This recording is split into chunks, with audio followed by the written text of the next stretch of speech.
Sexual assault victims are fed up with officials at Columbia University. Some students say the New York Ivy League has failed to protect female students who've been raped or sexually assaulted. So now there's this new flyer campaign that's stirring up an awful lot of controversy. Yeah, here's one of them. The flyers have started to appear in women's bathrooms across the campus. It's an alleged rape list that names 4 male students as the supposed predators, the perpetrators here. And the same names were found scribbled on a bathroom wall back in March. Now, it's unclear who is behind the writings, but supporters say they're glad someone is putting the warning out. According to New York police, none of the names on the flyer appear in a 2014 criminal database, we need to point out. Let's bring in defense attorney and former federal prosecutor Tanya Miller and former head of Manhattan's Sex Crimes Unit, author Linda Fairstein. Good to have both of you with us. Good to be here. Thanks, Victor. Linda, I want to start with you. I know that the Department of Education is investigating. I know that potentially Columbia University would be investigating. What I did not see in the Times story, in any of the reporting, where are the police in all of this? It's a great point. I mean, in order for the police to be into this, these accusers have to call 911. They have to go to the police. And that's the missing piece of this. You showed clips where sexual assault is one word used, rape is another word used. When I hear the word rape, next to homicide, it's the most important crime in the penal law, the most serious crime in our criminal justice system. Those accusers need to call 911. Now, whether they've not done it because some are claiming they've been discouraged by the schools, I don't understand, but I don't think the bathroom wall is the place to handle something that's as serious a crime as rape.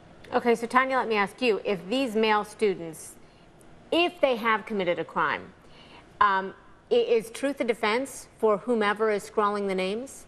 Well, I mean, it's certainly a defense to a civil lawsuit for defamation or something like that. I mean, you know, when you hear about, you know, these names being written on the bathroom wall or these flyers coming out, you know, you wonder why they are resulting to this. You know, the thing that comes to my mind is desperation. If a girl has resulted to scrolling down the name of her assaulter or attacker and handing out a flyer, she has lost faith in the system. She has lost faith in the university. She believes that there is no recourse for her and no justice to be had for her. So to me, this is an issue of desperation with these sexual assault victims. It is an issue of not handling these complaints appropriately. Possibly the issue is not involving law enforcement when they should be. In any event, I don't really see this as vigilantism, and I think some people have described it as that.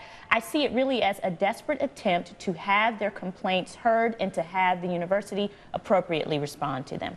Linda, where's the point of negligence here? I mean, I know that's a legal term, but between reporting it either on a wall or to the university and even the Department of Defense, why aren't the police more involved with these universities and with these students?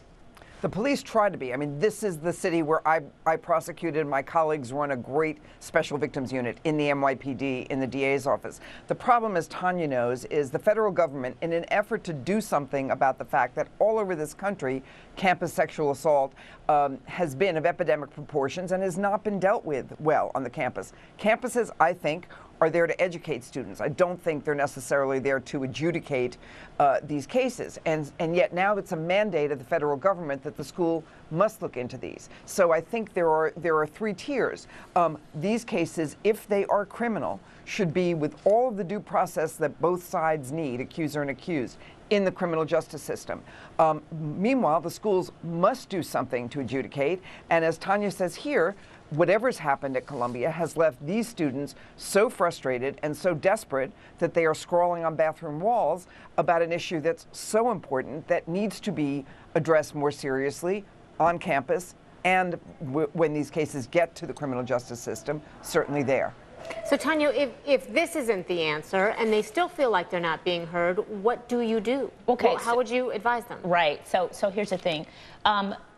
The decision to come forward if you're a sexual assault victim, and I've seen this as a prosecutor, I prosecuted sex assault cases, is a very difficult one. There are lots of reasons why victims of sex assault don't want to go to the police. 1, there's a ton of victim shaming that goes on in the process.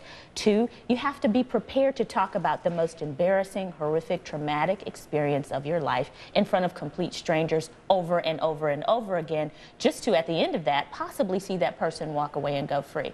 Oftentimes they don't want to be a part of that criminal process. And what I see happening here is that, you know, these victims, for whatever reason, have decided not to go to the police. They are coming to the school to have it addressed appropriately at the school. What the school can do, I think, at this point, is bring on retired law enforcement investigators, have a true unit there at the school who is prepared to effectively investigate these things the way that they should be investigated, and then take appropriate action. So if you have found a complaint to be substantiated, okay, you need to put that assaulter out of the school.